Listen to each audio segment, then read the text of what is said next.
na ipinaglalaban. Sa munting bayan ng Bagakbataan ay iyong matatagpuan ang mga tahanang saksi sa ating kasaysayan. Dito yan sa Las Casas, Filipinas de Acuzar. Ang mga bahay rito ay koleksyon ni Ginoong Acuzar na siyang inilipat, inayos, iningatan mula sa iba't ibang panig ng bansa. Para sa mga gustong pumisita, may day tour package sila. 2.5 ang entrance fee during weekdays and 2.9 naman pag weekends. Sa presyo na yan, meron ka ng welcome drinks, guided heritage tour, balsa ride, Hotel de Oriente viewing at 500 pesos dining credit. Sulit nga ba?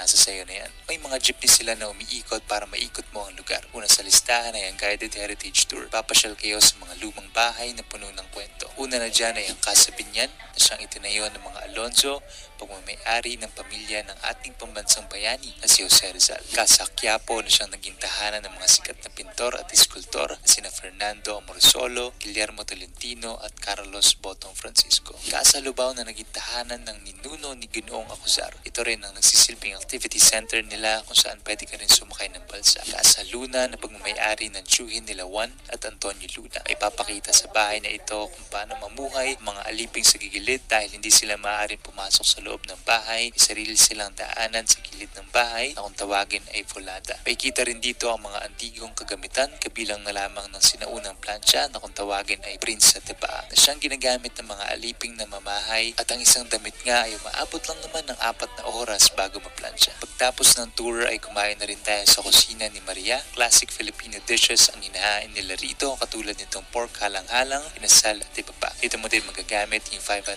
pesos dining credits mo. Masisilip nyo rin dito itong Hotel de Oriente, isa sa mga naging kauna-unahang luxury hotel sa Pilipinas na ngayon ay ginagamit nila bilang convention center. Bago tayo matapos, ito nga pala ang mensahe mula kay Ginoong Acuzar ang siyang may-ari ng lugar na ito.